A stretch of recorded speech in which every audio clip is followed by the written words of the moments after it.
time we met. We are in a new year. We have a new president-elect and vice president-elect. We have a new legislative session. We have a new speaker.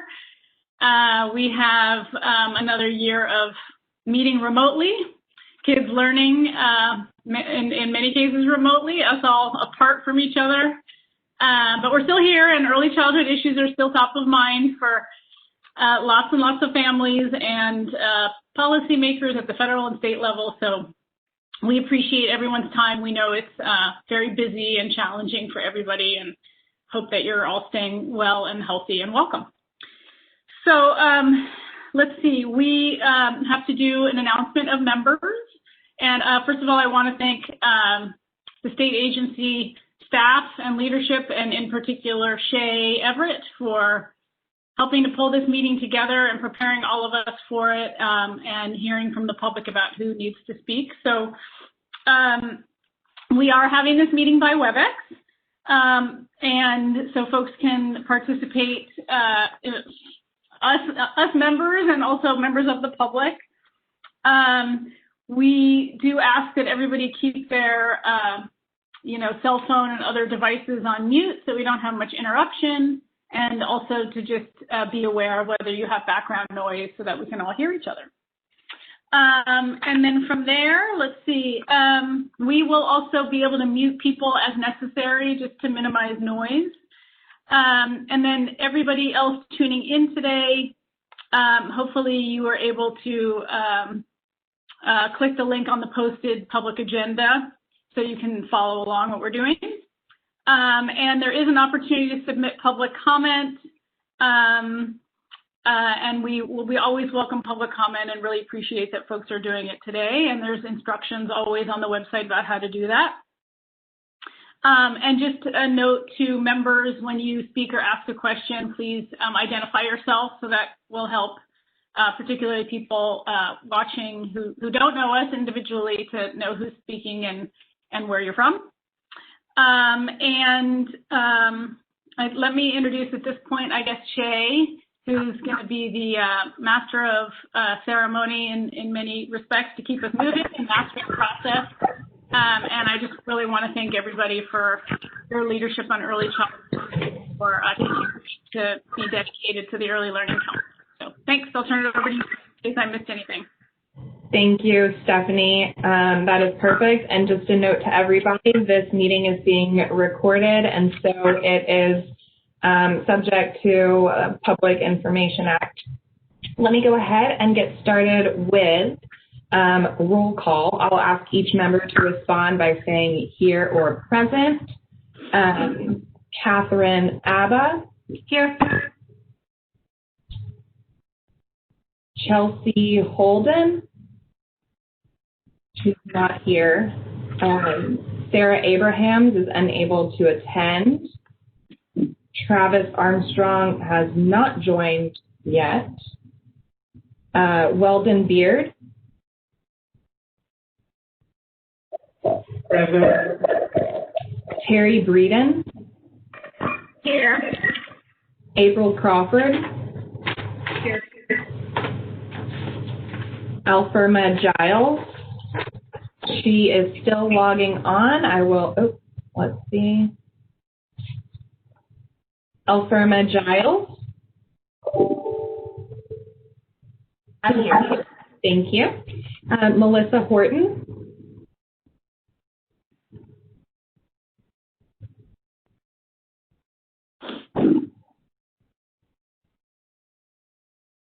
She was here.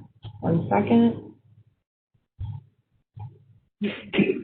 Here you go, Melissa. Okay, sorry, I'm here. Thank you. Perfect, thank you. Tess Keeler. Here. Kim Cochran. Present. Jerlitha McDonald. Present. Dana McGrath. Here. Reagan Miller. Here. Julie Richards. Here. Teresa Robledo. Here. Stephanie Rubin. Here. Amber Scanlon. I'm here. Kirsten Schwab. Present.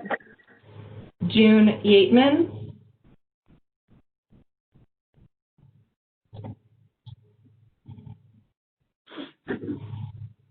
I've just unmuted you, June. Present. Thank you.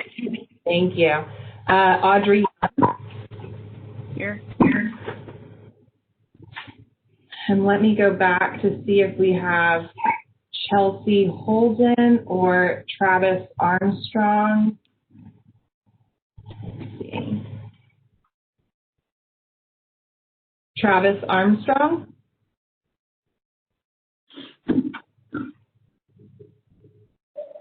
Hi, I'm here. Sorry, I had technical difficulties. No problem. No problem. And if Chelsea Holden is on, please email me if you're under a different name than that. Otherwise, we have a quorum met. I will turn this back over to you, Stephanie.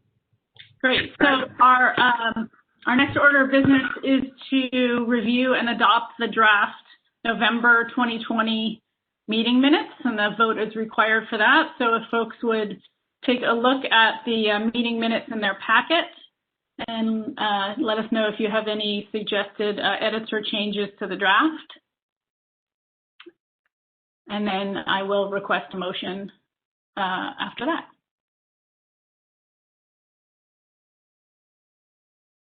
Does anybody have any edits or changes? Hopefully you looked at it before. No? No? Yes? Okay, does anybody have a motion to adopt the meeting minutes as written? Kirsten Schwab moves we adopt the minutes. Great, thank you, Kirsten. Alfirma Giles second. Thank you. Alfirma? Do we need a roll call vote, Ms. Everett? Okay. Yes, we do. I'll conduct a vote. Just say for, against, or abstain. Catherine Abba. For.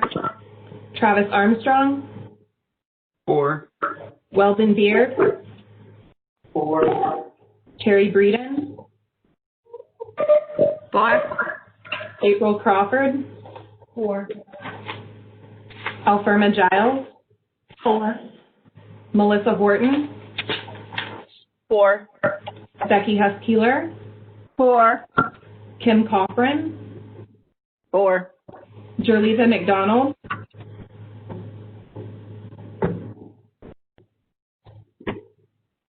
She might be muted.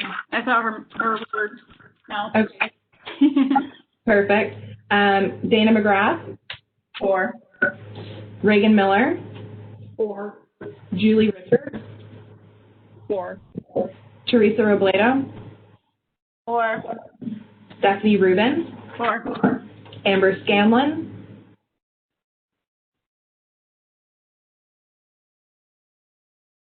I didn't hear that. She looks like her video's off. So I'll come back to you, Amber. Kirsten Schwab. For. June Yeatman. For. Audrey Young. for. Amber Scanlon. For. Thanks. Wonderful. So Yeah, go ahead. And so the motion to approve the July 2020 draft minutes has carried. I'll turn it back over to Stephanie. great. So our opportunity for public comment.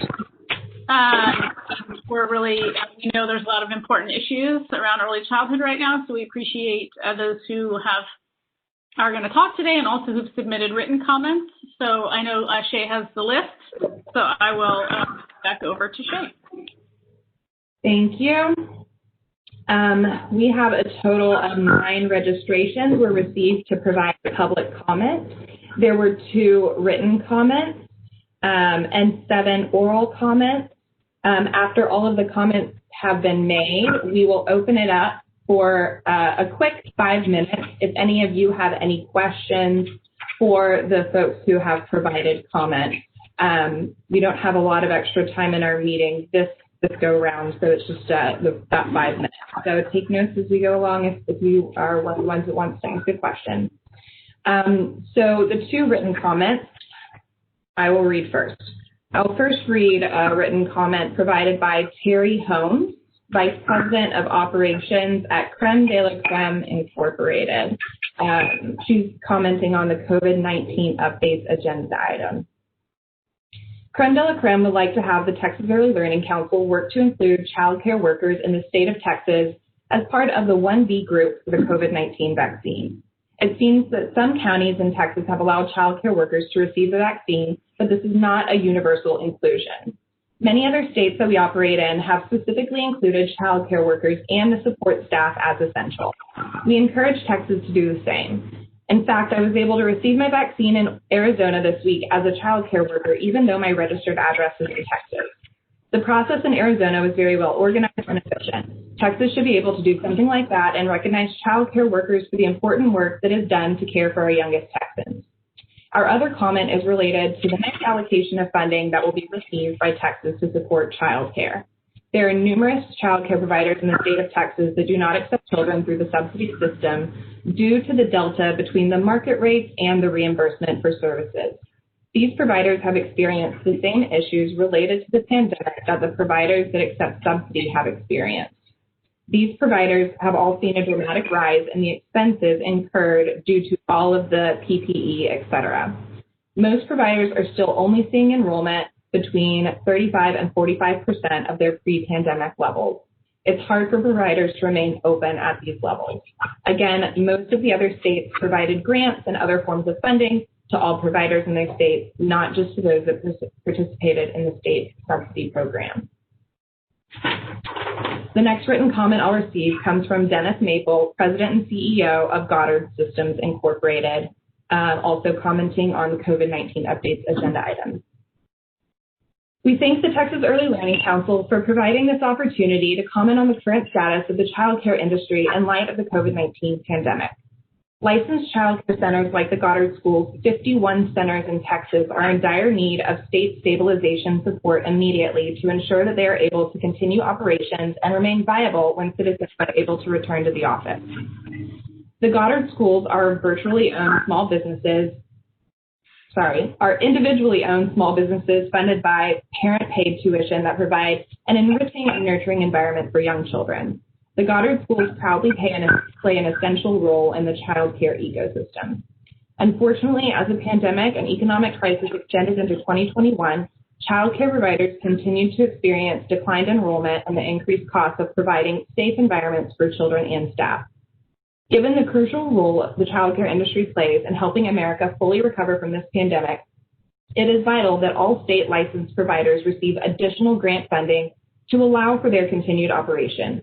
We express the urgency and importance of the state making additional stabilization funds available to all licensed child care centers as quickly as possible to ensure that these centers can remain open to serve families and children. A healthy Texas economy is dependent on a healthy child care ecosystem, one that includes options for families. If centers like the Goddard School do not receive additional assistance with operations, we fear that many high-quality centers will go out of business with long-term impacts on child care availability in the United States. Thank you for the opportunity to submit our. Okay, with that, I will move to the oral comments. First is Miss Anna Thompson. I have unmuted you. Please provide your name, organization, and the agenda topic you're commenting on for the record in advance of your remarks. My name is Anna Thompson. I'm the owner of the Primrose School of Pflugerville, and I want to talk about the COVID-19 agenda item.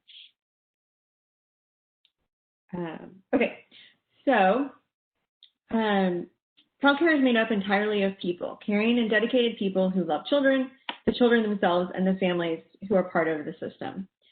I want to encourage Texas to do two things for the well-being of children. One, distribute the next round of funding coming to the state for childcare to all childcare providers. This year, I've had more conversations with families about the impact of substance abuse, the loss of loved ones, and divorce, and the children and the families that we serve are suffering more than I have ever seen. And I've witnessed firsthand the difficulties and challenges that our students have gone through this year and our families. The same thing applies to our staff. I've also heard over and over that being at school, while the world and sometimes home are falling apart, is a transformative experience for children's well-being. But providers, owners, directors, and teachers are exhausted and burnt out from trying to keep the doors open and pay bills, and the funding helps us do the essential work that has gotten even more difficult this year that we do and have done throughout the pandemic. Today, I have the same number of staff I had before the pandemic, but I have 50 less children enrolled at my school. I have to have those staff in order to keep children in separate groups and not combine them to prevent the spread of COVID, to substitute when teachers have COVID themselves or quarantine because they're exposed to COVID, which happens randomly at a moment's notice, and to manage the extra cleaning and the challenges of doing drop-off and pick-up for children outside my school. My second request is to get vaccines to child care providers as quickly as possible. Experienced teachers have left the profession, people who are over 65, who have medical conditions, who brought essential mentoring and support to the staff in schools. These people are often leaders in organizations, and they may never return. We want them to be there to provide their experience and support to our school. We are often the front line for identifying children who need early intervention. That early intervention has lifelong impacts on children. We also are often the front line who identify children who are in abusive or unsafe situations as child care providers.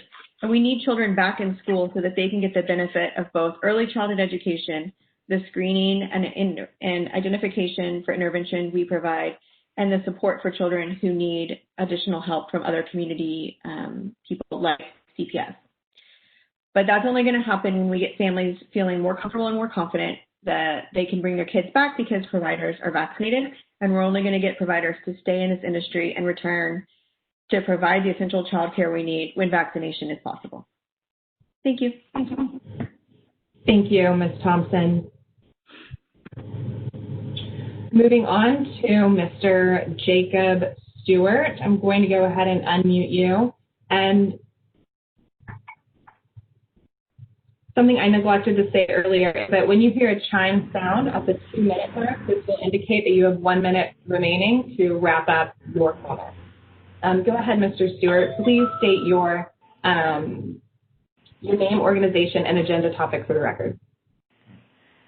Thanks, Ms. Everett. My name is Jacob Stewart. I'm from the Early Care and Education Consortium, and the agenda topics we'll cover are both related to COVID-19 and the CCDF planning. So with that, thank you all for allowing me to speak today. The Early Care and Education Consortium is a network of high-quality child care providers. And in Texas, we represent about 550 licensed centers across the state. We represent a diverse mix of centers, including centers that serve families on subsidy and centers that are fully private pay. As you all know, the pandemic has left the field of child care providers completely crippled economically and financially. Unfortunately, so far, private child care providers have received little support from the state, and this has left them further destitute as they try to grapple with lower enrollment and higher and increased costs of care. As a matter of fact, a recent survey from the National Association for the Education of Young Children found that 44% of child care providers in Texas are unsure how much longer they can stay open, and 32% expect to close within 3 months if enrollment remains the same. Overall, 59% of Texas child care providers are losing money every day they remain open. There needs to be stabilization of the field. And as you know, thankfully, the federal government passed a recent Consolidated Appropriations Act that included an additional $10 billion in relief for the child care industry. We encourage you to ensure that all eligible providers with and without state subsidy contracts have access to this funding and that grants are awarded equitably across child care settings. The legislation specifically requires that states provide funding to providers that were not receiving Ccdbg assistance prior to the public health emergency. As detailed earlier, the child care ecosystem is fragile. Parents need options. We are seeing the impact on parents, particularly women in the workforce, by having limited child care options. We need to ensure that we undertake every measure possible to sustain the industry. In addition to the $10 billion child care, of which Texas will receive $1 billion, Congress also approved of the annual Ccdbg appropriation. And not only did they approve of it, but they increased Ccdbg by $85 million overall from the fiscal year 2020 levels. We just want to point out this marks the fourth consecutive year that Congress has either sustained or increased Ccdbg since the historic doubling of the program back in fiscal year 2018. In 2018, there was a lot of fear and concern from a lot of states, including Texas, about this funding only being a one-time increase and therefore went to a lot of one-time investments. But what we're seeing from Congress is sustained increases that's going to enable Texas to take bolder measures moving forward, including strengthening the subsidy system. We saw the state undertake a lot of positive actions, including an enhanced reimbursement rate that allowed providers to take in more families on subsidy. And we encouraged the state to look at proposals to make that more permanent, especially since there is going to be this sustained increase of Ccdbg funding coming through. Mr. Thank you so Stewart, much for allowing us to talk. Thank you. Thank you so much. All right. Also, all members have received some written comments as well from Mr. Stewart's organization. Let me go to our next person. Mr. Tim Kaminsky will be providing public comment. Mr. Kaminsky, please state your name, title, and organization for the record, and the topic you're commenting on for the record. Okay. Hello, everyone. My name is Tim Kaminsky. I am the director and one of the owners of the Gingerbread Kids Academy. We are in the Fort Bend County area. I'll be speaking today on the TWC CCDF state plan item. We've been around for 40 years this year in this market. We have 7 locations, 2 are primary locations, 5 are after-school programs. Prior to the pandemic hitting us in March, all locations were opening and operating at full capacity. And then once March hit and the public schools closed, our after-school programs closed, and then our 2 primaries remained open at less than 50% capacity. To date, we have only been able to reopen 1 of the after-school programs, so 4 remain closed. One of the concerns and issues that we have is that when the first round of funds came through, those funds went into the TWC Child Care Subsidy Program, and that was the only way for child care centers to access that. The general public is not aware about that. Our legislatures are not aware of that. I wasn't aware of that until I started doing my research. And, there's all this promotion about how much money is being put out there for support child care centers and so forth. And the reality was that the majority of child care centers were not getting the funds. So one of the things that we are asking for is for TWC in the second round of funds is to create a separate type of grant that can go out to all child care providers. Nowhere in the CARES Act did it say that those funds were only to go to centers that provide subsidies. But in Texas, there's no other avenue for that to happen. We have been reaching out to our legislatures to educate them about it. We've spoken with representatives within TWC, and although they say they would like to help, they say their hands are tied. So unless the governor grants a waiver or something like that, there's no system in place specifically for them to be able to create a grant program. So we need support around that. We so far have participated in 4 different types of grant programs within our county. 3 within our county, and then of course we got the PPP. Those are all based on the fact that we are a small business. And I think that's the approach that needs to be taken. It doesn't need to be looked at as to whether or not you're a subsidy provider or not, but it does need to be looked at, the function of your business and operational purposes of your business. The 2 biggest expenses for child care providers are their rent and utilities and their payroll. And regardless of how many number of kids you have in your center, and again, whether they're subsidy or not, those costs don't go away. Before, when the reimbursements were raised for subsidy kids and so forth, that was great. only if you had subsidy kids enrolled. So even if you were a subsidy provider, you still may not have gotten assistance because you didn't have a subsidy child active at the time. So there are, like I said, 3 different models that were used. One was a City of Rosenberg small business grant. It was a one-time grant that we applied for. It was up to $6,000, and it was specifically to be used towards our rent.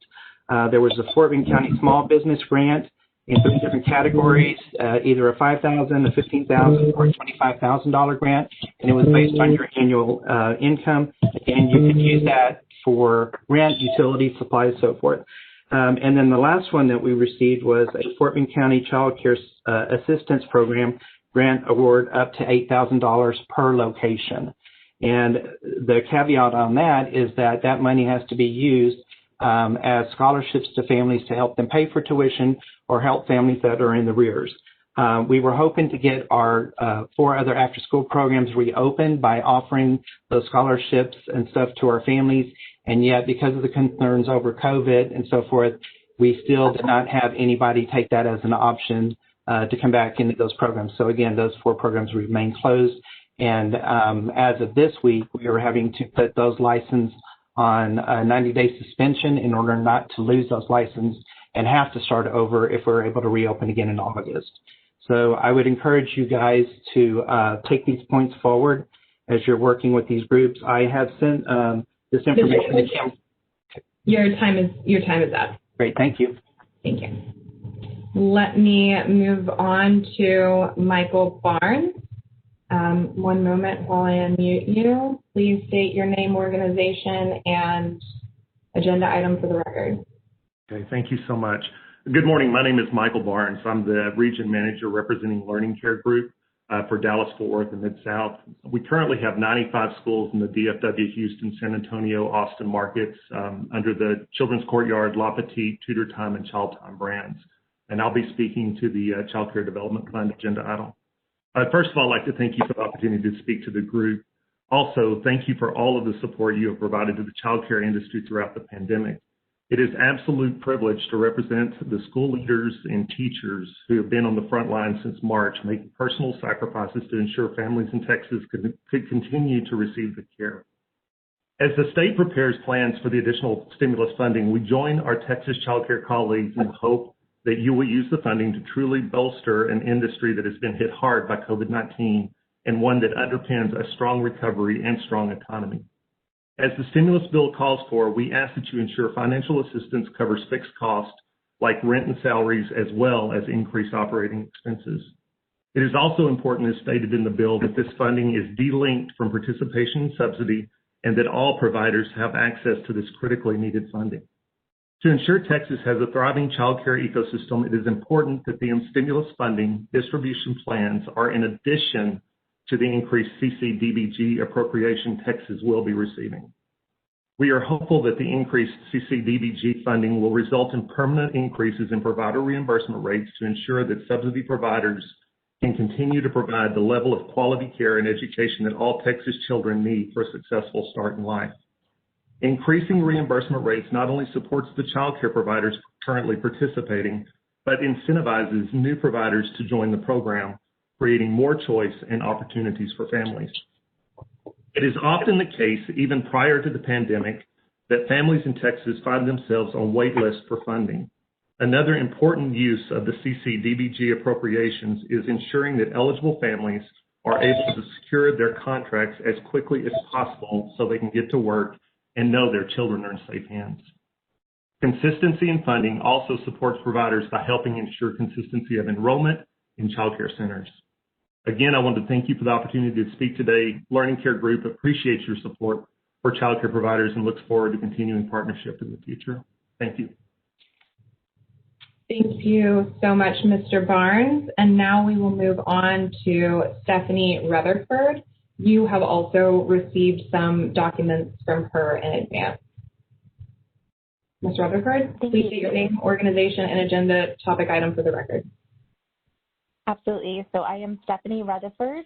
I am the president of the Texas Licensed Child Care Association, and I would be making comments on the COVID-19 agenda items. Good morning. I am Stephanie Rutherford, President of the Texas Licensed Child Care Association and Regional Vice President with the Learning Experience. TLCCA appreciates the work of so many here on the Council. The pandemic has created incredible challenges for all of us in childcare, and we know that many of you are working to bring relief to providers and families. Our members are struggling, large and small, urban and rural, corporate and family-owned, and in every part of the state. Enrollment is down and our expenses are up. The stress of keeping everyone healthy in our schools open is tremendous.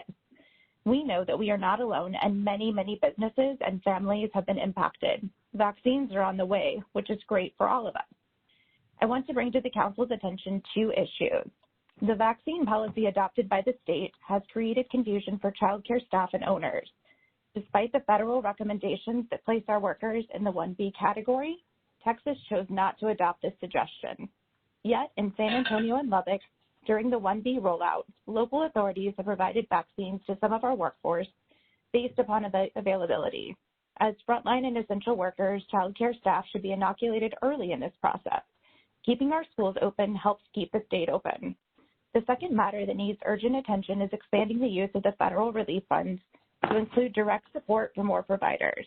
Many other states took full advantage of the CARES Act flexibility that allowed child care funds to be used for emergency grants and direct support for wages, rent, PPE, and other cost increases due to the pandemic. We know and agree that subsidy support is important, and it has been a critical bridge for many families and for the schools. We also appreciate the steps taken by the Texas Workforce Commission to stabilize child care, but the entire sector needs help, not just the schools with subsidy enrollment. Many of our members with regional and national footprints have benefited from direct support in other states that has not been available here in Texas. The next round of federal relief funds for child care needs to reach the full spectrum for providers and enable direct support if we want to preserve the broader infrastructure of our state. Thank you for listening and for doing what you can to ensure that the COVID relief funds are for the maximum good. Our members will continue to do our part to provide safe and healthy care as we come out of the pandemic. Let's get our staff vaccinated and get the needed support to more schools now. Thank you so much, Ms. Rutherford. Let me go ahead to our next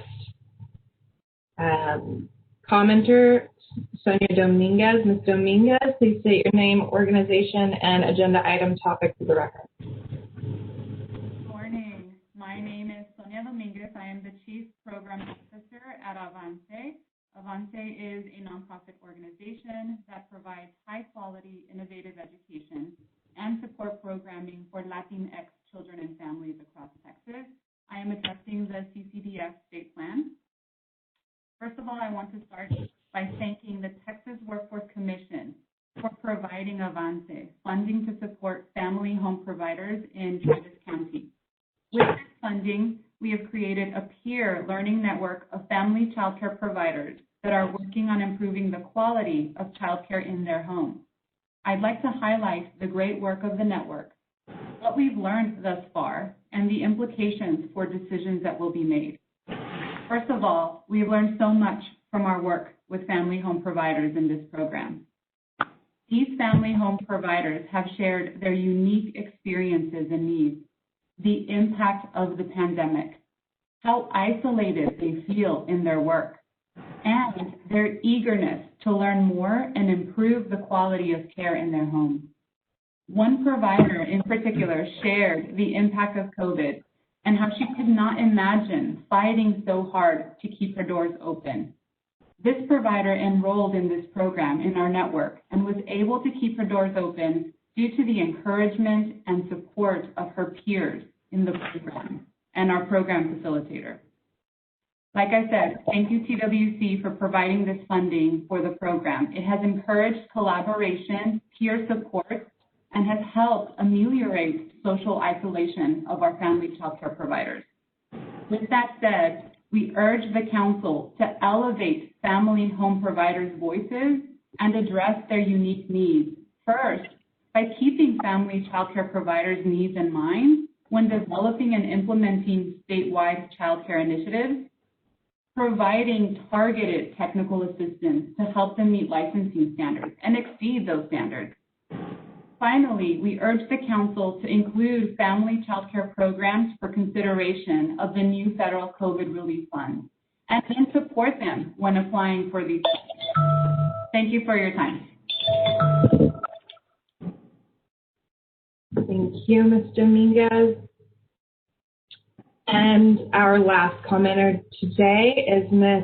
Kara Waddell. You are unmuted. Please go ahead with your name, organization, agenda, topic, item for the record. Great. Good morning.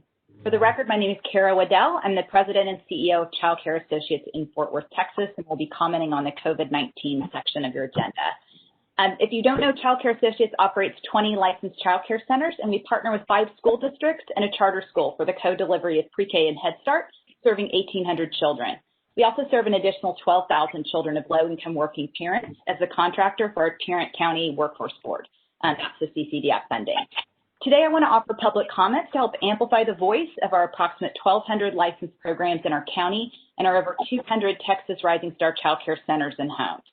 So when COVID-19 hit our community, we kind of scrapped our strategic plan and started over with an eye to ensuring immediate response to the impending financial challenges we knew would be facing our child care programs. And today in your packet, I know there's a report that overviews some of those interviews that we've done with our state and country's strongest leaders in the child care space. Our attempt, we wanted to inform immediate actions in our community in 2021 and to ensure the viability in 2021 of our child care businesses at scale. So we have 3 actions we're going to ask the ELC and our state agencies to consider. First, fund business coaches to inform and assist child care businesses in accessing stimulus funding from the Small Business Administration and Treasury. Specifically, it's our hope that the workforce boards, that stimulus funding can be flexibly passed to them so that they can contract with business coaches and help those providers access funding. It's a much bigger pond to fish in on the SBA side than on the CCDF side. Second, we want to launch a method between child care licensing and TWC so that people on the ground, we can receive the monthly data on closures of child care businesses by county across Texas. We can't fly blind, and we need this data to guide our efforts. And last is to simplify and incent pre-K partnerships with child care programs. These partnerships ensure a family-friendly way of increasing child care access to quality pre-K for working families, while simultaneously increasing their revenues in quality child care programs at a time where, honestly, they've never needed it more. And we want to thank TEA and TWC for their work on that to date. Sincerely thank our state agencies for their extraordinary efforts during COVID-19 and the Early Learning Council for responding to these 3 requests. Thank you. Thank you so much, Ms. Waddell. And then I will go to actually our final, one more commenter, Ms. Celia Sims. Please state your name, organization, and agenda item topic for the record.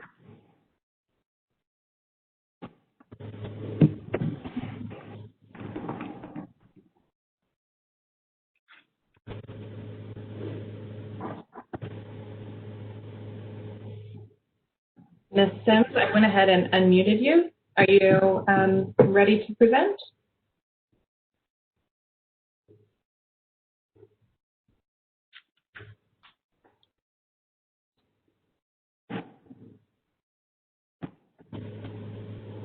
Celia Sims.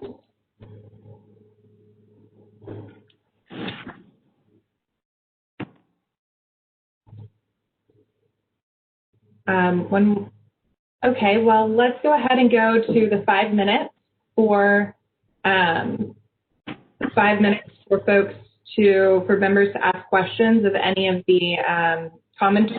After that, we'll go back to Ms. Sims and see if we can get her back on the line. Go ahead. Does anyone have any questions they'd like to ask?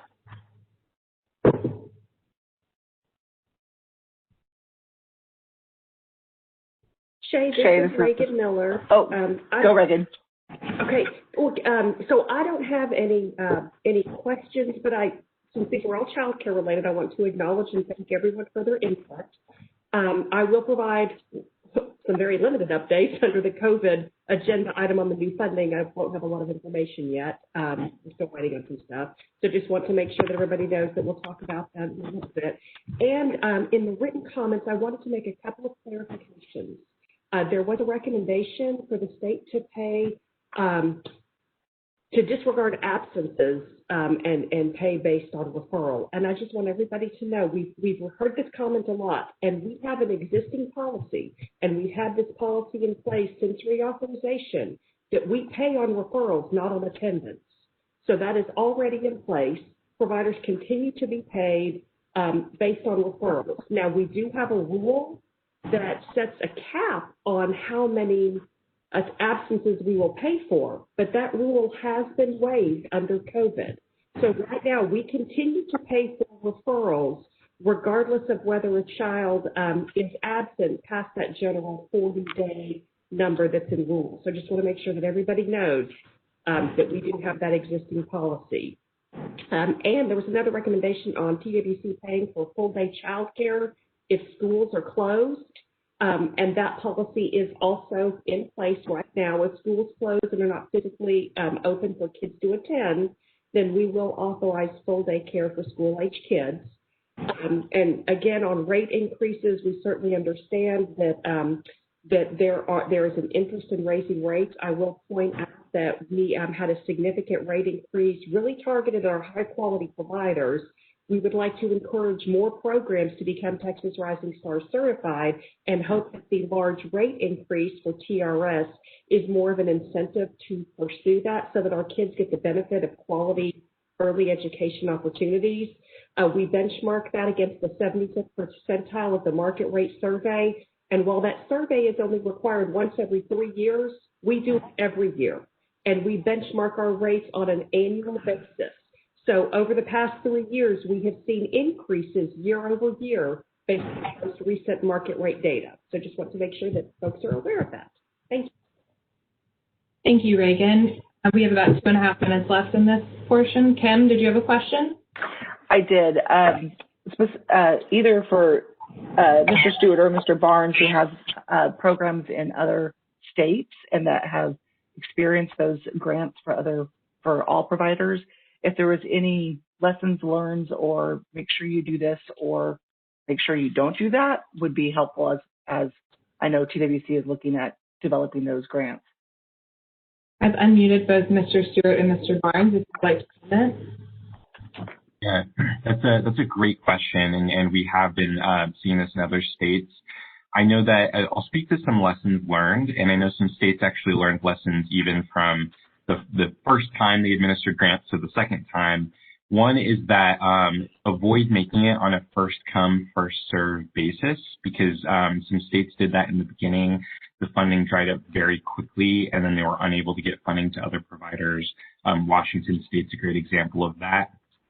I know that in a few states, something they did to maximize the funding is they really focused on a per child funding structure, a funding formula that made it pretty seamless overall. Some states really focused on the number of children that are not on subsidy, because combined with the continued subsidy payments or enhanced subsidy reimbursements, they found that the money went a lot further that way. And I think two state models that we've really found to be successful came from North Carolina and Illinois. And then I would also say Alabama was a really good one too. So those are just three states that they were all formula based on a per child basis, and we're able to get that money out to providers in a fairly efficient manner.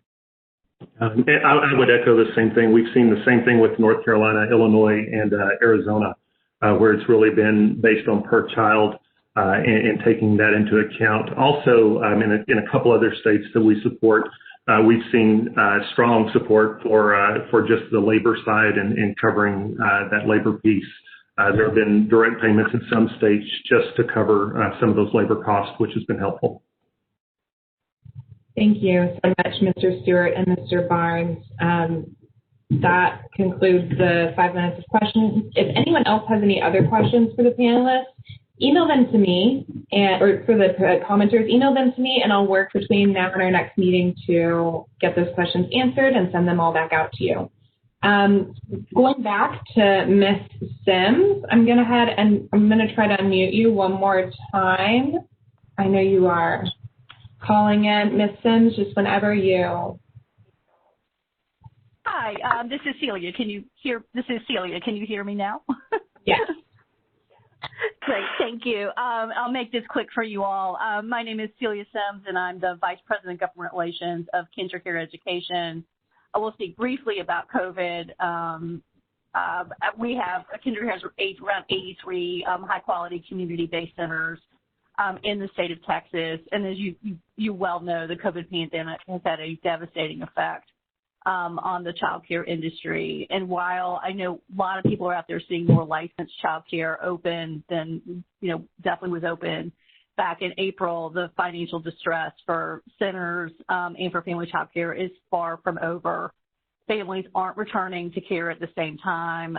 Many centers continue to operate at much reduced enrollment.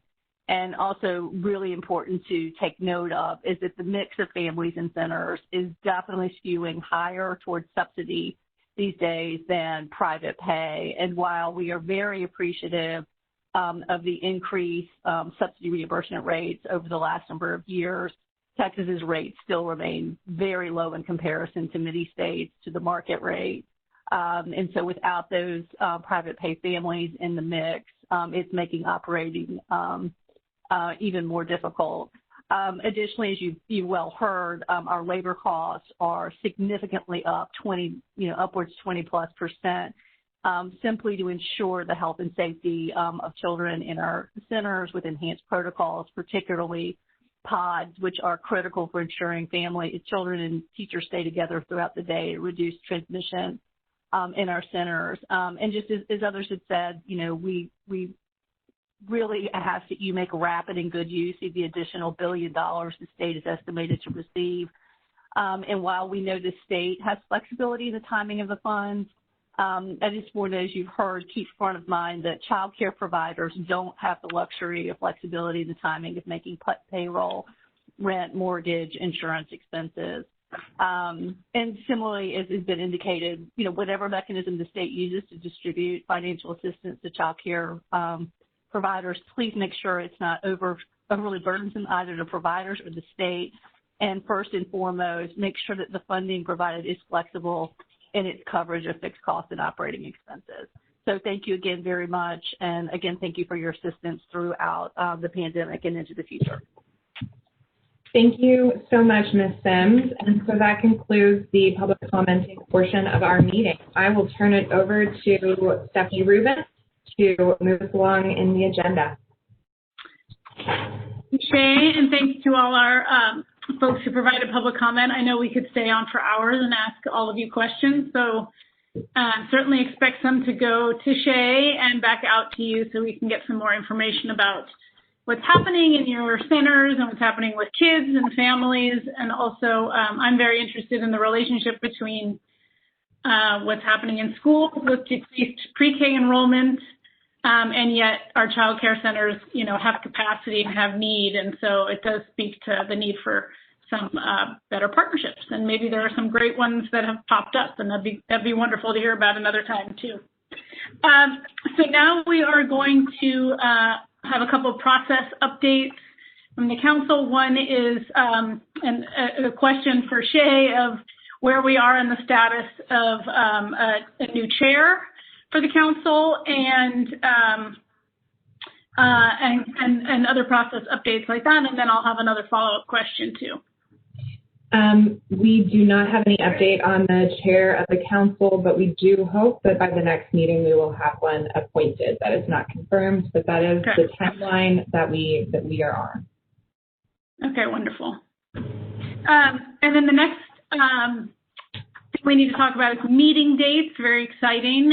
You have some proposed meeting dates. A couple have shifted from our earlier proposals just based on some conflicts in the schedule, things like spring break. So these will be 2-hour meetings every other month, typically on the third Friday. So we have dates until basically the end of the year, as I understand it. And so if folks could take a quick look at those, and just if you have any discussion points or other suggestions for us on meeting times, you can let us know, or you can communicate with Shay directly. Shay, do you have any other update on that meeting Well, hopefully at some point we will have them in person, but for the moment we're assuming virtual. Yes, if you could all let us know right in the next week, just send me an email if there are any problems. Otherwise, these are going to be our meetings moving forward. Okay, great. Thank you. So now we are going to move on to our state agency updates. And I know there's a lot of great information you all have to share and have needed to boil it down to a manageable chunk for the meeting. So let's get started because we're just a couple of minutes behind, but not too much. So I do want to thank our state agency staff who've been working really, really hard under tough circumstances in very changing landscapes, both at the state level and in terms of federal funding. So we are going to start with Julie Richards, who's the Deputy Associate Commissioner for Program Operations for Child Care Regulations, one of the longer titles you hear today. And she's at HHSE. And she is going to present an overview of the child care data related to COVID-19. And then we will also then hear from Kim Coffrin, Scott Bodner from TEA, and I think those are going to be the updates before we get to talk about the child care portal and the CCDF state plan. So let's start with you, Julie. Welcome and thank you. Okay. Thank you all for having me and being able to present on child care regulations kind of COVID-19 update. So you want to move to the next slide. Okay. So this afternoon, I'm just going to give you a quick overview of the child care operations status, some of the historical snapshot and data with regards to permits and applications, an update on our inspection data, and then also providing the positive cases on the Texas COVID-19 case data, and then just making sure everybody knows the links to the new emergency rules. So child care regulation provides a weekly status report on the operations. So the first chart, and you're welcome to email me for questions. I know our time is limited, so if you have follow-up questions, I'm happy to answer those via email. But for our weekly reports, we're looking at a count of open operations. This does not necessarily mean open as in operating status, but what it does mean is that there is a full or initial permit in our operating system of class. And so currently there are, a little over 16,500 operations still with an active permit. That is down overall statewide about 4% from February, and we picked February because that's kind of our benchmark of prior to COVID. And so in February, we had about 17,000 operations, so it's down overall just by 4%. The next chart talks about our count of operations that are temporarily closed. These are part of the subset of the 16,000. And so we currently have almost 18,000 providers that are temporarily closed, so they're not operating. I will tell you the daycare program staff have been working with these providers, and you heard one mention during public comment that they've done some voluntary suspensions, and so we're trying to really pin down how many providers are going to voluntarily suspend their permit for up to 90 days, and then how many are going to permanently close, because this number changes weekly, as you can imagine. Okay, the next slide, Shay. So I had our data folks run this report. This top one is by region, and so this will show you a regional count of operations that are operating. So their operating status is yes, which with a percentage, and then a count not operating. So their operating status is no, and the percent. So we have, out of our total permits that we have issued in our system, about 11% are still not operating at this time. The lower chart just breaks it down into our permits by region, and then those that have a subsidy agreement with CWC, and by operation type. Okay. So I wanted to provide kind of a historical snapshot of the applications that we received. And so some of this information comes from our annual data, but some of it is not. Some of it is just me having our data analysts pull some reports. So it just, I wanted to kind of give a snapshot that we do still have some applications that are being submitted for the different program types. And of course, this fiscal year is only through December, so we still have half a year to go. But you can see that the percentage of applications are down. Just nationally, there's been a trend for several years for registered home providers. That's been a national trend. And so you can see that they're still continuing to trend down from fiscal year 18. But even prior to that, it's been a decline in that population since, I don't know, fiscal year 15 or 16. Okay. The next shot. So this snapshot tells you the number of permits that have been issued, full permits that have been issued. And again, it trends along the same as the applications. But you can see this fiscal year so far, we've only permitted 595 new providers. Yeah. So I also wanted to provide kind of an inspection update. So child care regulation resumed routine monitoring, at the end of August. We have, since August through the 31st, we've conducted 9,800 inspections. So remember our team, we have about 265 inspectors, but we also have about 25 vacancies. So our staff, we're faced with a backlog because we were at home orders, not conducting routine monitoring inspections. And then we had a phased-in approach. And so in August, we started doing all routine monitoring inspections. So they've done a tremendous amount of work trying to, get caught back up, so to speak. But out of those 9,800 inspections, at the time of inspections for all monitoring, we capture the total number of children in care at the time of the inspection. So it just depends, it's just a snapshot in time, but it does show you by operation type, the bottom chart, the estimated percentages of children in care. So that's compared to the capacity. So you can see that the enrollment numbers, like everybody has been talking about, is lower in all provider types. So though our counts are down just about 4%, the children in care is down quite a bit. So, okay. And so then our Texas COVID-19 case data, these are the total number of reported positive cases at regulated child care operations.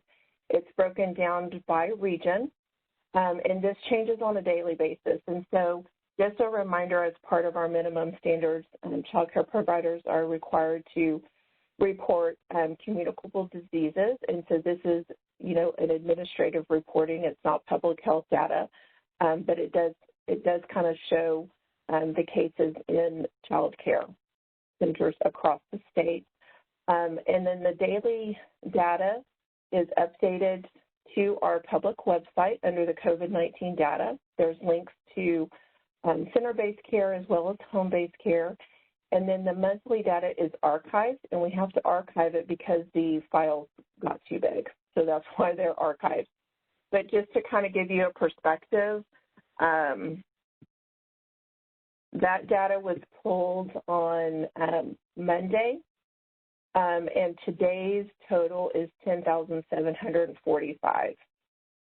so you can see it continues to go up.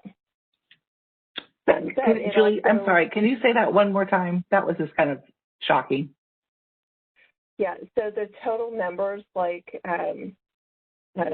total number of positive cases today, or as of yesterday, was 10,745. So cumulative. Yeah, cumulative. Cumulative, yeah, okay. Yeah. But still, it's cumulative since March, and right. So, and it's trending with the increased statewide cases. What we're seeing in the community, right? Yeah. Right. And sorry, Julie, this is not saying they have been the children and the staff haven't caught it at school at the center. It's just that someone in their center has it. That's right. So the first column is the number of positive children in care, just being notified that a child has a positive case or identified as a positive case. And then the employees, caregivers, and household members, again, it's just a report of a positive case. And then the distinct count are just the count of the distinct number of operations that are reporting the information. Okay. Julie, can you remind us, so of the top three, obviously it's probably our big counties with big population, but what's region 3 and what is region 6 and 7? Yeah, I'm sorry. I speak region language. Sorry about that. I can also we also have a regional map on our website if anybody wants to go back and look at that. But region 3 is the Dallas area. Region 7 is the Austin area. Region 6 is the Houston area. Region 8 is San Antonio area. Region 11 is the Valley. Okay. Yeah. Thank you. Mm-hmm. Julie, can I ask another question about some of the earlier operational status data that you were sharing? Sure. And it was a lot of information, so I may be asking a weird question. Yeah. But just tell me again. When our team had been playing a little bit with the publicly available data and doing some sort of things to look at the rate of new applications and trying to see what that trend was looking like throughout the COVID-19 period and prior. And one of the things that we noticed is there wasn't a clear indicator, something that would show us like an operation closure date. Like there's not something that lets you say, okay, look, so we've got a rise now. We can see the pace of new applications, but you can't sort of compare that with the rate of closure. Is the data that you presented here, is there sort of a way that you guys are able to say, look, operations have an ID, and once an operation is closed, there's a closure date, so that people are able to make comparisons of closure alongside new application? Yeah. So that's not a data point that we currently capture. We can certainly pull anything from our data system. We do have closure functions that we can pull from, and so if somebody is closing voluntarily, it doesn't indicate like, oh, because that's COVID-based. Mm-hmm. But we could run something that talks about percentage voluntarily closed. But it's just not a data set that we look at, and you can't pull it from the public website because once they're closed, they're not displaying on the public website. Okay. Yeah, that's what we were running into. Yeah, it's interesting in some ways. I think it might relate to one of the public comments today, because it's been really great to be able to go in and see what new applications are looking like, to see if you're seeing like a nice increase in centers that are new centers applying. But it's that little piece of missing information of, which centers have decided to close. Yeah. Well, and that's certainly something that we can look at and see if we can break it down by region. But again, it's only going to show like voluntary closures, and then of course if somebody's been revoked or involuntary closures. I think on some level, like just for people who want to understand how COVID-19 is impacting the child care supply broadly, I think in some ways just even having like aggregate level information that here, this is the number of centers that voluntarily, that closed, even if it wasn't.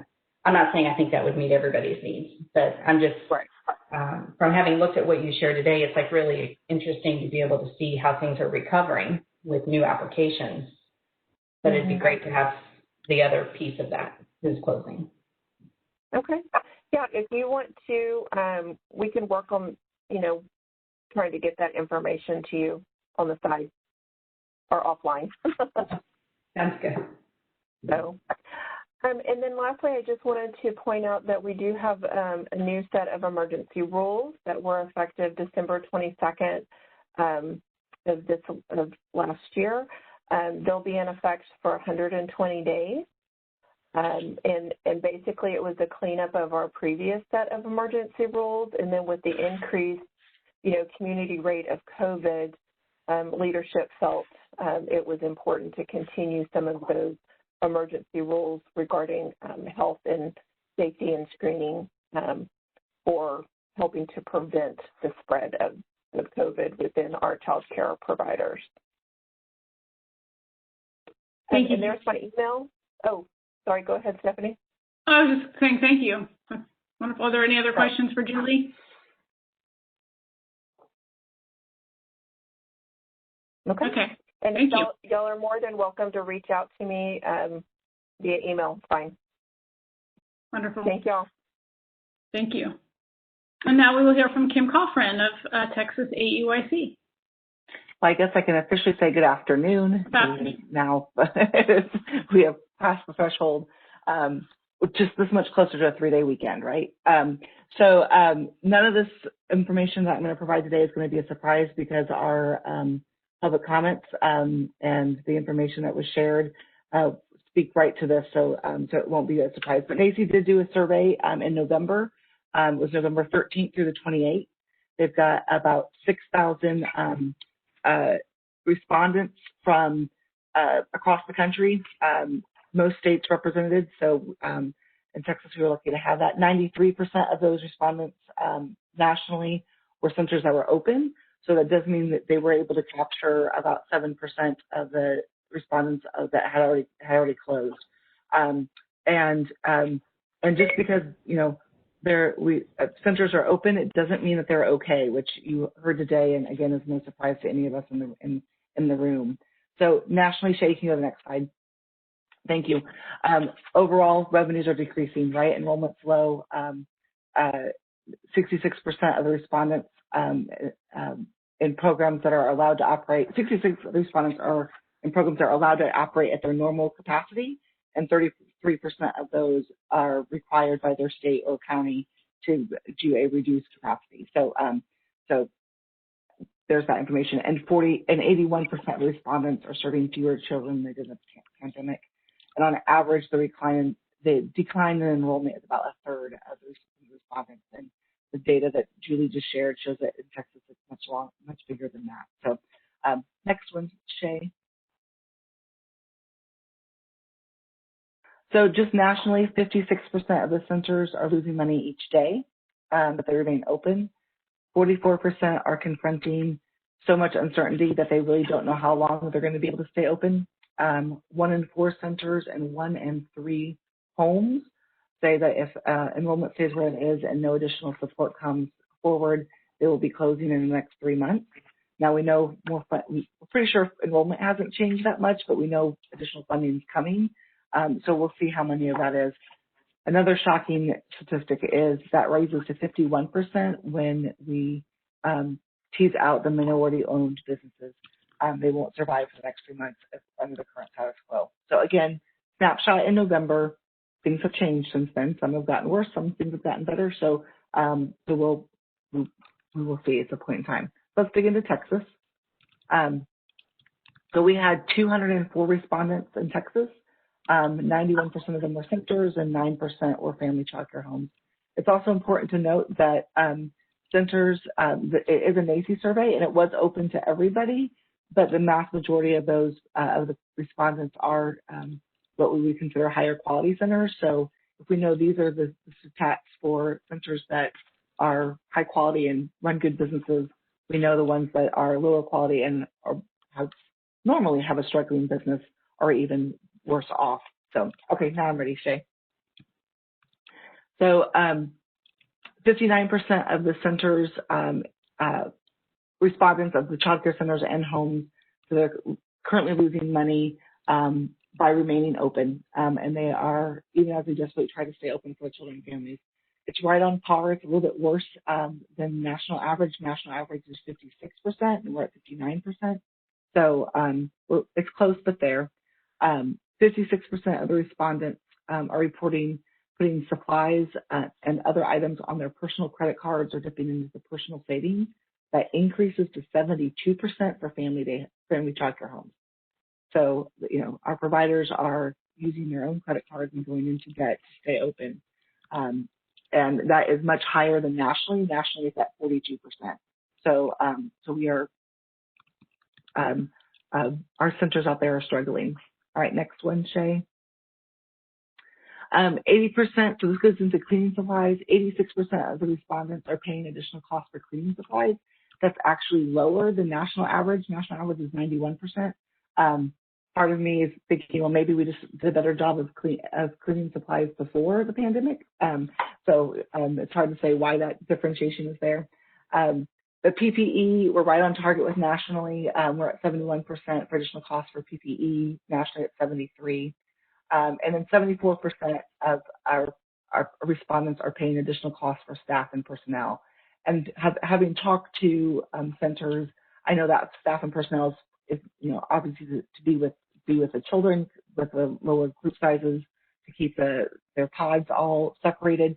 But I also know staff at centers that have hired staff just to do cleaning. That just they're the ones that come in and clean all the time. So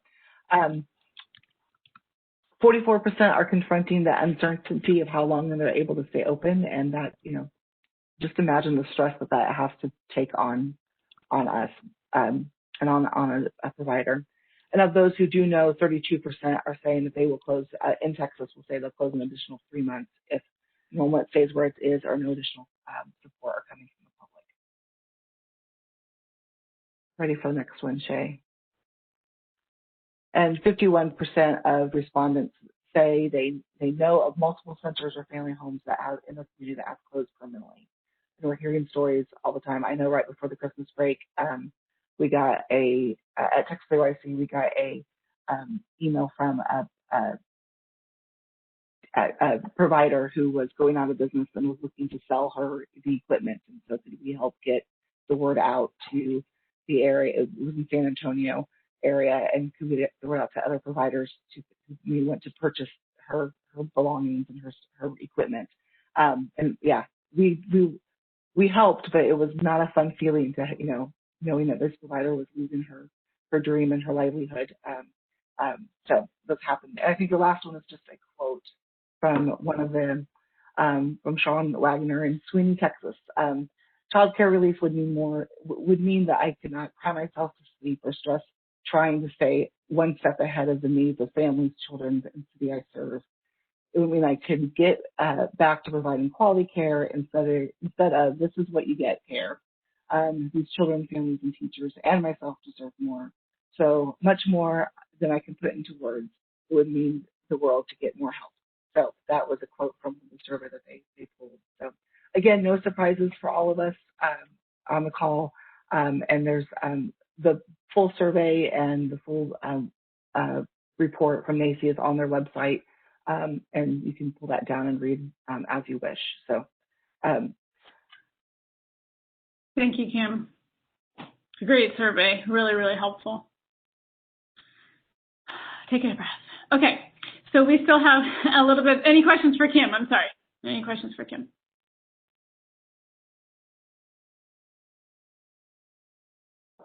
Hopefully the next survey will have a little better news. That's just gonna go with that. Yeah, I'm interested in, as I looked at your data, and Julie's on top of it, the question of, are families trying to shift more to home-based care? It looked like applications or maybe permits for licensed home child care or the capacity was higher in those settings than in child care centers, or at least those seats are being filled. And so I think, that may be a shift that happens for a while. So I think that's an interesting thing for you all for all of us to talk about what that means in terms of our quality, our regulations, our support for those kinds of homes, which has typically been community. Yep. Yeah. Yep, definitely. Hey, this is Amber. Can I ask a question? Yep. Do we have any data or information that could potentially correlate, as you mentioned, Stephanie, kind of geographically where there's this reduction in enrollment and any employment data?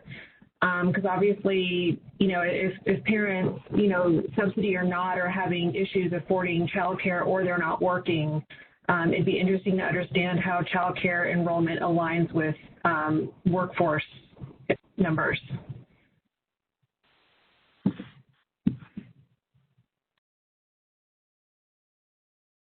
That's a great question, Amber. I think we're also seeing, right, as we read maybe different pages of the newspaper about economic growth or businesses, moving into Texas and various communities, and it'd be really helpful to know whether the child care capacity is anywhere near to meeting the needs of people who move here or who shift to those communities within Texas to work for those jobs.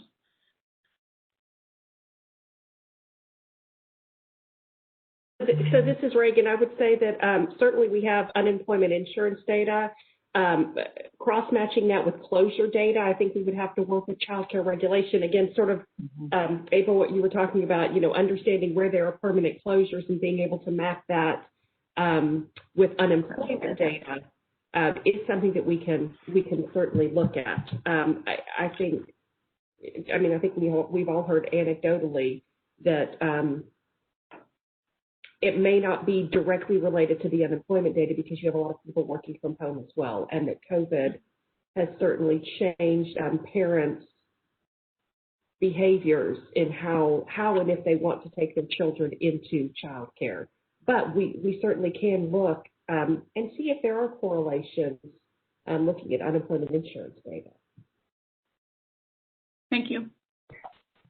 Yeah, I was just going to add to that, Reagan, too, when we think about potentially the second half of this year, when we are truly in, hopefully, rebuild mode and, the vaccine's widely available and we're all thinking, like, how do we build back?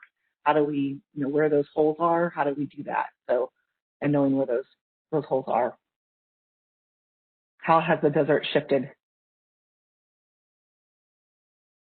Thank you. Any other questions? And then do we have Scott from TEA? Shay? Great.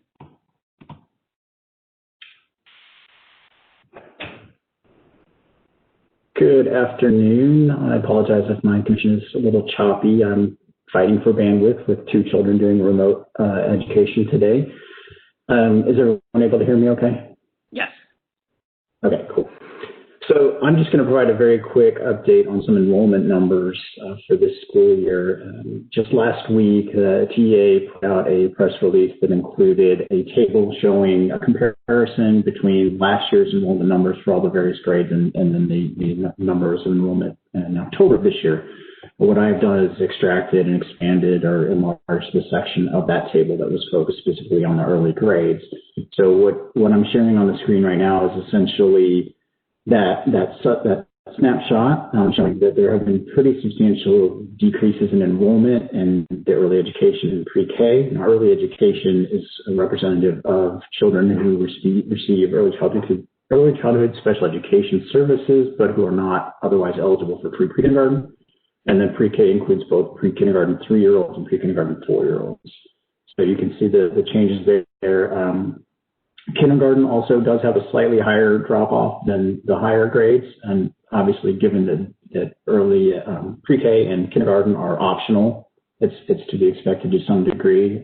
Personally, I'm glad kindergarten is doing as well as it is. You also see those things. We haven't been able to dig too deep into the numbers with respect to how it's broken up with the different age levels or regionally or anything like that. We just have the high level aggregate numbers. I have the link included here on this document too, and that's the document that was in the press release. And in addition to this table, it also includes a table showing comparisons or changes in rates of in-person versus remote learning at the different grade levels from the beginning of the year into later into the semester. So if you're interested in that sort of information, I'd encourage you to check that out as well. Is this link in our meeting materials? It is not. It was just sent to me during this meeting, so I'll be sure to follow up with everyone to make sure that you have that. It's really interesting, it's great to see like the numbers. It's interesting anecdotally, I hear a lot from districts that it feels more like about 50% enrollment. So I guess it makes me wonder how much regional variation there is in this. Yeah, I'm also curious whether we can figure out at some point whether, what percent of the kids, 3 and 4-year-olds, where they are if they're not enrolled in pre-K. Are they in a child care center? In which case, maybe we can track that with, with some, the fact that we have some, numbers of trying to track where kids are, or are they at home? So, if they've shifted to a child care center, that obviously feels less dire than if they're just not getting any early education at all. Scott or Reagan, do you have a sense of whether we can figure out where the kids are? Or Julie? Go ahead. No, I was just opening it up to those of you who are following the enrollment patterns in various centers. Yeah, go ahead, Scott. Well, I would say, I know that TEA obviously captures student level information, but on the licensing side, and obviously Julie's on the phone, we don't have a way to match to see if they're actually enrolled in childcare. Okay. I wanted to know whether or not, like, this year was supposed to be the big rollout year with everybody going full day and everything like that. And some people, I think, are still in the stage where they have a waiver. But I'm wondering how much has that put into it? How much, since it's now full day almost everywhere, supposed to be, and how much that has factored into the numbers as well. Right. It's very difficult to even guess what impact the different variables have had on these enrollment numbers. My assumption is that the bulk of it is from the COVID challenges, but certainly the shift to full day could be a part of it as well. But TEA also does have numbers for the numbers of waivers requested, which is probably pretty high, probably higher than we expected when HB3 was passed because of the enrollment challenges and the funding issues. So I think there is some information out there on how many waivers have been granted, and hopefully that will change over time, of course. And if it's sort of, Go ahead, Scott. Go ahead. I was just going to say, I can certainly access the information you're discussing with respect to the number of waivers that were granted for this year for high quality pre-kindergarten, and share that with the council.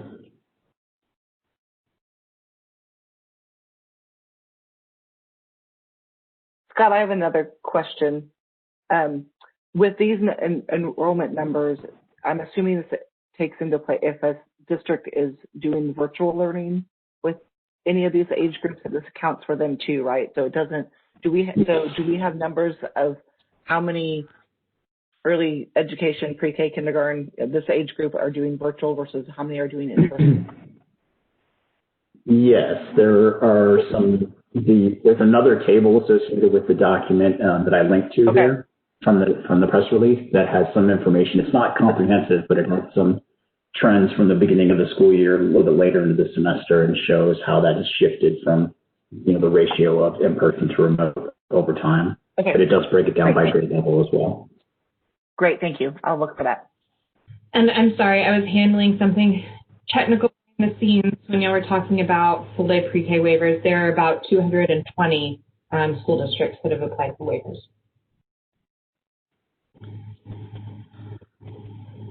So I just wanted to mention I flagged this on social media because I saw it on the TAPIR website, which is there's some.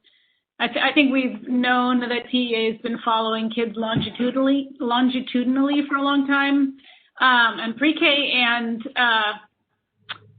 so they have some data to show the benefits in terms of reduced dropout rates and increased graduation rates for kids who attend pre-K versus kids who were eligible but did not attend. So, you know, it's particularly concerning that we do have this big drop off in pre-K. Obviously, early education is very difficult to make that up later, and we have a number of educators on the council who could attest to that. Obviously, so it's concerning, and I think it's kind of speaks to the need for, you know, districts and educators and families needing more support, and as we're thinking about making up some of these gaps over time. Any other questions for Scott or comments on what the data means to all of you?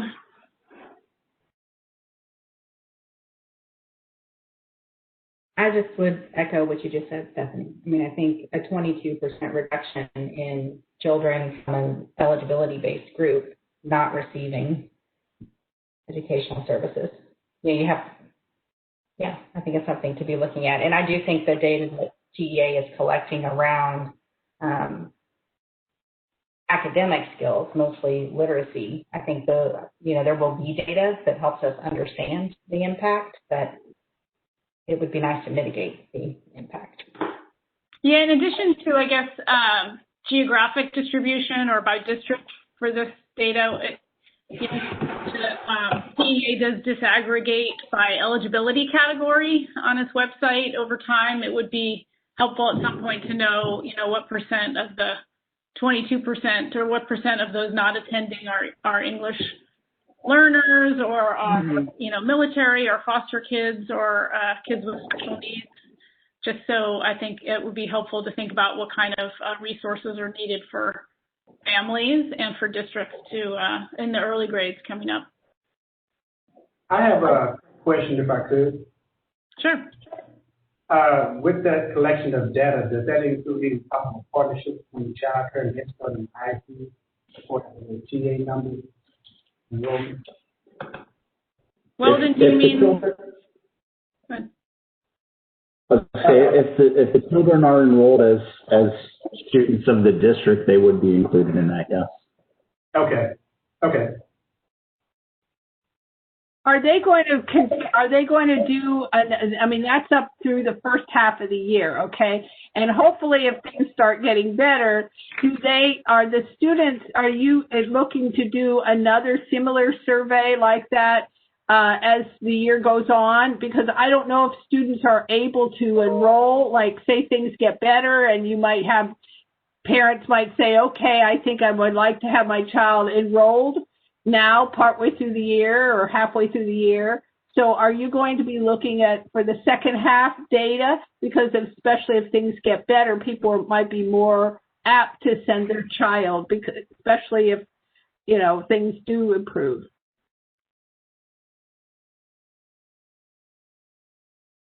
I don't know if Scott is still on, but yeah, I think that this is data that I'm sure will be analyzed again as districts report it on a certain frequency.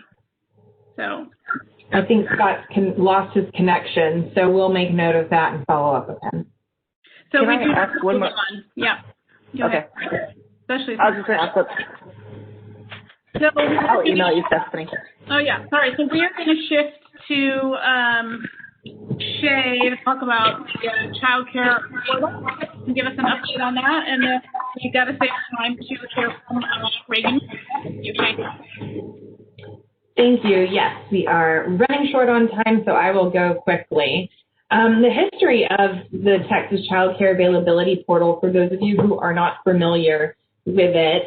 It went live on April 1st in response to the pandemic. We heard, as part of the governor's Frontline Child Care Task Force, we understood that it was urgent that we got frontline workers to understand where in their community there is available child care, because that was right when schools closed. Parents may have needed to send their kids to child care instead of school, or some combination of both. And so we wanted to stand up this portal, which was actually something that many people have been asking for a long time. It was called the Frontline Child Care Availability Portal. Now it's the Texas Child Care Availability Portal, since the term frontline kind of was no longer necessary, since everyone seems to be since everyone was back to work and there was no longer only working for the frontline workforce. So this is the URL. This is in your packet.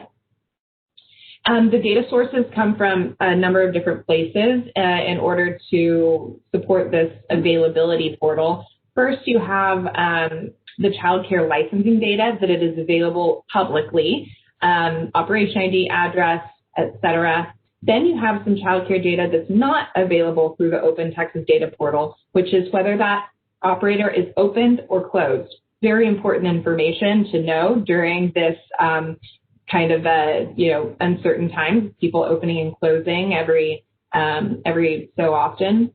And huge thanks to Julie Richards and her team for supporting us with both of these data sources. Then we have, of course, the QRIS, whether they're Texas Rising Star, as well as whether the child care program accepts the child care subsidy. We also collect directly from providers their availability data by age group, how many children, how many seats do they have available to serve children in their community, and then also attendance. We asked, on average last week, what was your average daily attendance for your whole center? So that can kind of get us to some of these other information, the surveys that were presented earlier talk about. And then also we collect search data when parents search from different parts of the state. Maybe there's just one part of the state or another where parents are really needing childcare, and so we can do different analyses of that data. So this is kind of what it looks like when you search. It's just like searching any other site that has a map. It comes up with a list. You can search by location, age of the child, or if they accept subsidy. We're looking to expand the search criteria moving forward, particularly allowing people to search by the day of the week and the time of the day they really need childcare, because that's where we're seeing people are just having a hard time finding care when they need it overnight or for certain times of day. But anyway, this is what you see when you click on a center. You can link directly to their website. If you're on a smartphone, you can click that and it starts calling. The great connection to our child care regulation inspection reports. You click on this link right here where it says view certificates and reports, and it goes directly to their specific licensing history page. Also, you see a lot of other information. Instead of calling it subsidy, we called it financial aid, because that's what we heard from parents that made more sense to them, that term. This is just the kind of information you can see from all the providers. And from the provider side of things, so that was from the parent user side. From the provider side of things, it is a 3-step process, takes less than 1 minute for entering information for their center.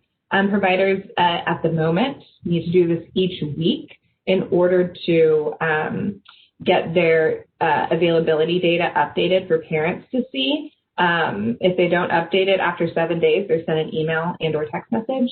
However, we have been talking to providers and working with the Texas Policy Lab to do a survey of intensive phone calls with providers to understand their experience with this, and we're going to change up that practice moving forward so that we can see, because availability doesn't necessarily change weekly. For a lot of people, it changes monthly or quarterly, so we're just going to move that timeline out. And hopefully that will still work for parents. So, you stand up something in a week. Of course, there are going to be tweaks along the way to make, but this is what they see. They just enter in their email associated with their child care licensing online account. and their full license number, and it takes them to here. And if they have more than one center, it shows, and they can just select multiple centers and enter in the availability information for each. Then the third step is they just type this in. What do they have based on these age groups? How many kiddos can they serve? And then this one on the right, when looking at your attendance, what was the average number of children each day? We don't publish that. It is purely for us to do some analyses to understand what's happening to our child care providers in Texas. So moving on to analyzing that data. We work with the Texas Policy Lab to understand these questions around attendance or enrollment. We look at current attendance numbers based on that average daily attendance from the week prior compared to their license capacity. Normally, attendance can be assumed to be about 85% of license capacity. So no one's really operating at 100% during normal times. It's more around 85% on average. So here is what we saw. This is this is the response rate. This is not their attendance yet. This is the response rate of providers who told us their average daily attendance. We had about 4,500 providers, child care providers, give us this information. You can see subsidy is in the kind of peach orange color, and we had a much higher response rate from child care subsidy providers. Nearly 50% of all open child care centers accepting subsidy gave us this data. So it's a lot. You heard from the NAYC survey that they had about 200 respondents in Texas. We have 4,000 for this. So it's like a treasure trove of information for this one single data point. So this is the estimated average daily attendance for child care centers versus child care homes who reported to us. Instead of the typical 85% of licensed capacity, centers who reported to us are at 37% of licensed capacity versus homes at 34%. Now, to break this down even further, centers and homes, break it out between subsidy and non-subsidy, you can see that the subsidy centers and subsidy home providers are slightly higher than their non-subsidy counterparts. It's still below that kind of 40% mark. So they're more than half of their kids are attending, or fewer than half of their children are attending every day. And then finally, let's break it down even more because we wanted to see, did it matter based on size of center or type of home? And it sure did. Those child care centers who were smaller had reported higher percentages of their children attending. Larger centers are having a bigger impact on their bottom line. Licensed centers and registered homes, same. Licensed centers, they have more kiddos showing up every day than the registered homes. So that is the end of my presentation. Does anyone have any quick questions on these before I turn it over to the next agenda item? Shay, how do people find out about this? I mean, again, I see you have data from the licensed child, from the child care licensing, and you're a Texas workforce. How do providers know about this, especially if people? I can see how the ones that have subsidy, especially if the QRS system, because they're being contacted all the time by many different types of things. But how did you get that information out to start with? Again, our wonderful partners over at Child Care Regulations sent out blast emails to all licensed, registered providers. And so they helped us a lot in the summer. Since then, our vendor who put together the availability portal has been pushing out emails to all licensed providers. So I think as we go through and do some changes over the next couple of months, we'll probably reach back out to licensing and say, hey, we have some new practices in place. It won't, your information will stay valid for up to 90 days instead of 7, things like that. So we'll certainly lean on them again to help get the word out. And Shay, if a provider isn't getting those emails or isn't clued in about it, do they simply just go in and start filling it out, or is there someone, what's the process for that?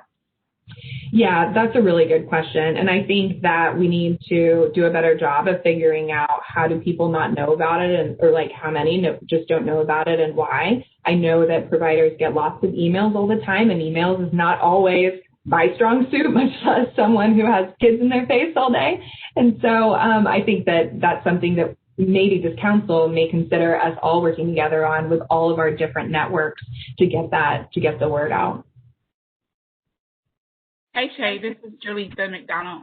Hello. Do you have information on how many providers are receiving clients from this portal? That's something that we don't, because this is just information around,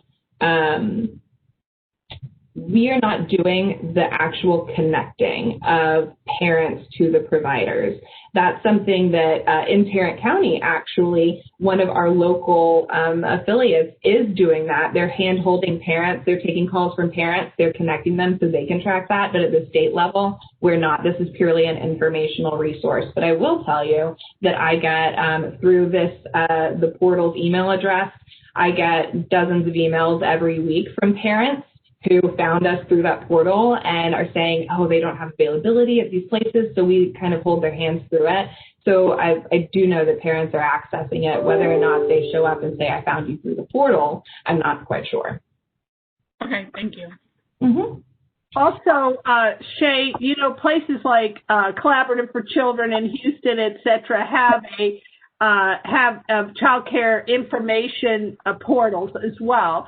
So do you hook into any of those, or is this completely separate, or are you like a competitor for that, something like that? That's a good question. So we hook into the one in Tarrant County, and we're having conversations with Collaborative for Children to link on the back end to theirs. So we're not looking to duplicate anything, but to merely provide a resource, especially in areas that don't have a very robust search portal. Collaborative for Children's is top of the line. And so we want to make sure not to take away from the work that they do. So I know that we have 15 minutes left in this meeting. I'm going to go ahead and move along to, I believe, Stephanie, we have next on the agenda is with the state plan. Yeah, I leave it to Reagan and Kathy to decide how to spend their remaining minutes between the state plan and the ledge update. So whatever you all most want to share, I leave it to you. Welcome. Hello, my name is Kathy Arwood, and I'm a program and policy analyst with Texas Workforce Commission. And I think we're going to start with the state plan. And Shay, I'm going to ask you to just kind of breeze through these slides. You guys, I believe, already have a copy of these slides. You know, we could certainly answer any questions, but we don't want to spend a lot of time on this. We want to get to what we learned from providers. So if you will go to the slides that discuss the topics. I will say we've received more than 3,200 responses, and of those, nearly 2,100 were completed, so they answered all the questions. So it was really great representation across the state, representation from homes and providers, homes and centers, and also parents. The largest percentages of representation that we had were from child care providers or parents, and then also many of you had the opportunity to respond as well. So here are some of the things that we learned. So the first list of issues comes from information that we put out as suggestions for or proposals for updates to our state plan. And we asked the respondents what 3 topics, whether it's from this list or any list, you know, any topics that are concerning to them, what 3 topics are most important to them, and what would they like to see addressed in the state plan. So the topics listed here all rose to the top, but again, these are the ones that we listed. Parent share cost was high. It was, of course, I think 77% of parents listed parent share cost as what was important to them, but also high numbers of boards and providers were concerned about the parent share of cost. Texas Rising Star was also high on the list, and the particular item that we were discussing was increasing outreach for Texas Rising Star and high quality childcare. Pre-K partnerships, revisiting the infant toddler early learning guidelines, also child care resource and referral. This is another hot topic, and what we learned is there's not a lot of understanding about that because we haven't had a solid statewide system in Texas. So there's a lot of lack of understanding about what that means, we found.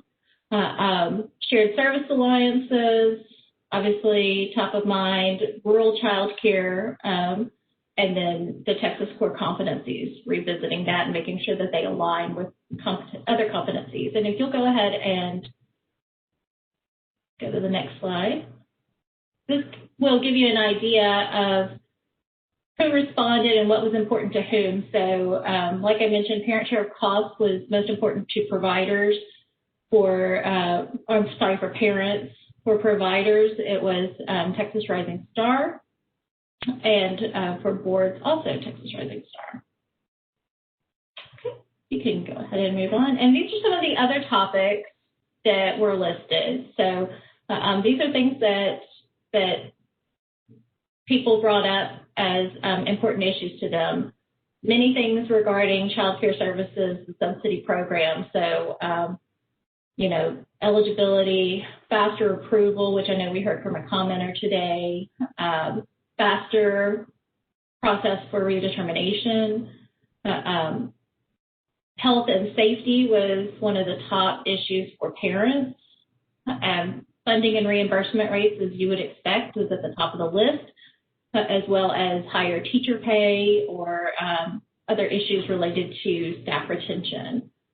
So I'm going to go ahead and move forward. Yeah, this is just a list of upcoming opportunities to provide input on the state plan. You can see that we have hosted calls with advocates, with our boards. We are hoping to have a call with the parents that responded. And then after we complete the public or the draft state plan and it's approved by the commission, then that will be out for public comment. So we expect that to be mid-April, beginning of May.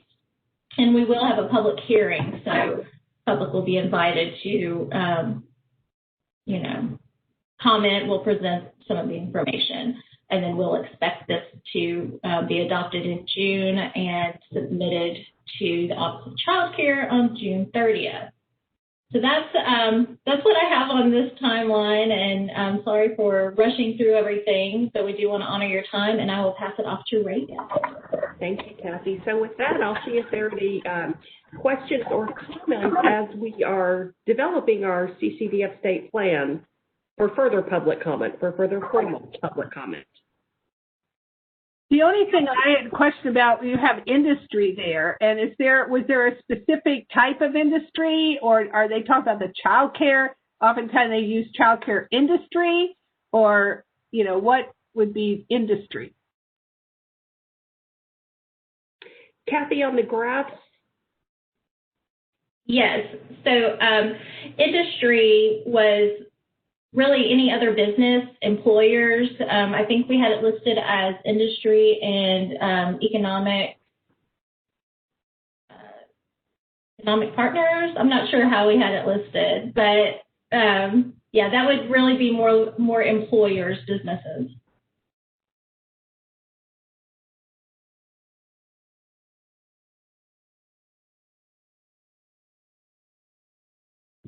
All right, if there are questions, comments, input that you want to provide us for consideration, I know we're running short on time today, but you can always email or reach out to us. And if not, then Stephanie, I can jump forward to the next agenda item. which is legislative updates. So obviously there's a great deal of interest in the Consolidated Appropriations Act that was just passed that contained the $10 billion for child care. The Office of Child Care has not released any official guidance to the states. All of the information that we have is taken from the text of the law, and the funding allocation are based on estimates. We do know the formula methodology, and CLASP, a national organization, released state-by-state estimates based on their application of that methodology, which we think is fairly accurate, which does show that we'll receive just over $1 billion. As we heard from a lot of public commenters, there is a great deal of interest in how this money can support the entire child care industry, and there are provisions in the legislation that require states to spend a portion of funds to help regulated child care providers that were not receiving assistance prior to COVID. So looking at all of those non-subsidy providers. And that we publicize and provide technical assistance on the availability of these funds. Those two requirements, providing it to all providers, providing technical assistance, and widely publicizing the availability, and the submission of a state plan within 60 days are really the only requirements on the use of these funds. The funds are broadly available to address child care in the state. They have to be obligated by September 30th of 2022 and expended a year later by September 30th of 2023. We don't know what level of detail the Office of Child Care is going to require in that initial state plan that's due. We do know that obviously the support of the industry is probably where we're hearing the most interest in there being a focus initially. I have to say that as we've considered this, we are looking at the fact that Julie presented information that showed there were over 16,500 regulated providers. We are looking at homes and centers, not at listed homes, and so we're looking at just over 14,000 regulated providers. That's 14,000 contracts that we have to enter into, 14,000 grant agreements, legal documents that have to be developed and administered. So it's a great deal of paperwork. So we're obviously thinking, how can we make this as simple as possible? A couple of the public commenters had noted other states looking at kind of cost per slot types of methodologies. Those are things that we're looking at and considering right now. Obviously, the simpler we can make it, the easier it will be to administer. We don't have the staff to review 14,000 grant applications. And so coming up with a methodology for this type of distribution is what we're leaning towards. Somebody also mentioned, or just a few minutes ago, on the availability portal, provider notification. They get a lot of emails. So how do you make sure that providers know about this? So this is going to be something that we have to carefully consider. Emails from us, from child care regulation, from our stakeholder partners. Kim, obviously your group can be of great help in getting the word out. Social media to make sure that we're pushing this out through those platforms. So I think we'll have a lot of work to do to make sure that folks are aware once these final determinations are made. So again, I don't have a lot to say because we don't have official guidance from the feds yet, but certainly want to acknowledge that this is a key priority for us, and grants to all providers is going to be one of the first things that we'll look at implementing. So with that, I'll see if anybody has any comments or questions. Reagan, this is Amber. I have a question, and I'm sorry if you already answered this. Do you have any idea when this might launch? Not at this point. Since we've only had about a week and a half to really start digging into this, and we have a lot of work to do operationally to figure out how to distribute the money. And so some of this is going to depend on sort of operational and IT types of analysis that we have to do to figure out how to get the money out the door. But those discussions are happening right now. We just have to take some time to look at this and see how quickly we'll be able to move it. Thank you. Any other questions for Reagan? I have a question. This is Jolita McDonald. Hey, Reagan, thank you. Hello. You answered a couple of my questions in your statement. And so I want to know, is there any way, or are there any providers on like committees, review committees of like how this money will be spent? Other providers, in the conversations as well. When I say providers, home providers and center providers as well. So we have not yet put together any kind of a formal structure to get stakeholder input, including from providers. We know that there's support for getting these grants out as quickly as possible, and so we've sort of bifurcated, thinking about how do we focus on that first before we think about how we spend the remainder of the funds. But we are really interested in hearing from stakeholders. We hosted a call with providers. It's been several months now when the first funds were available. We'll certainly be looking at opportunities on how we can get additional input and appreciate the public commenters that were here today providing input on this grant structure as well. Mm-hmm. Yes, and I have one more question. Is there any way, well, and I feel the same as the providers. I was like, okay, I didn't have to say it. They said it. The people who have to comment, and I'm with them 100%. And I just want to say, yes, I am a supporter of Texas Rising Star Providers, and I do support that program and promote it as well. However, with this being a pandemic, I appreciate you guys, TWC, looking at that like, yeah, this is a pandemic and all providers are deserving of funds. And I appreciate you guys finding a way to get grants out to all providers, regardless if they're TRS or state child care subsidies or not. And also, I also want to put on top of that is maybe within promoting the grants and stuff, also having a campaign on why TRS is important and why providers should strive to go to TRS if they want to, because they do get more support. That's just what it is what it is.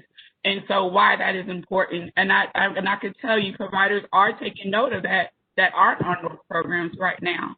However, with this being a pandemic, they all need the support systems. So I just want to say thank you for that. Thank you. Thank you, Julita.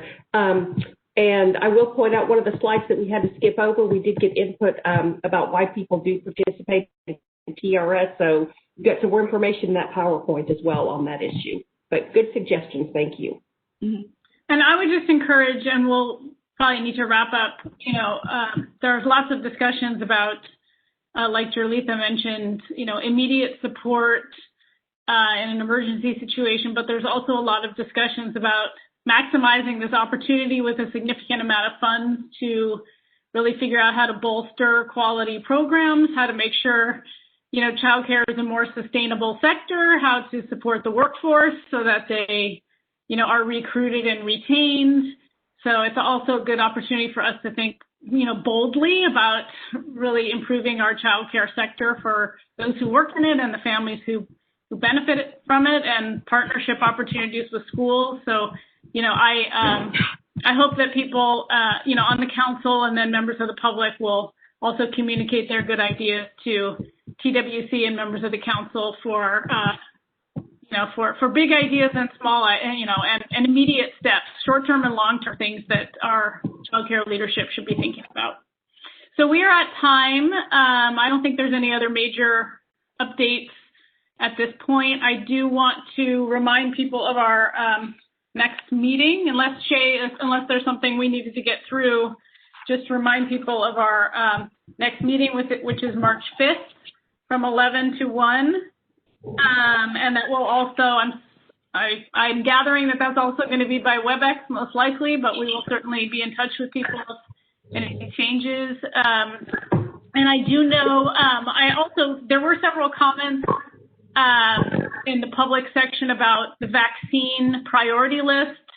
And I do want to note that, several of the council members from agencies have communicated those same needs.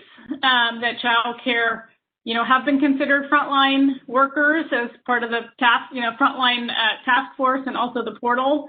And also, I'll just say, early childhood intervention and other early childhood providers have been, that has been communicated to those in charge of the priority list, that there are many early childhood providers who really do need the vaccine in order to safeguard the workforce and kids. So that is something we'll hopefully learn a little bit more as the next priority category gets announced. But thank you for bringing up the vaccine issue. I know that's top of mind for all of us for different reasons. So Shay, is there anything else besides the date that I should mention before we close? No, I think that's it. Thank you, everyone. Great to see everyone. Thank you. Thanks to the presenters. Take care. Bye.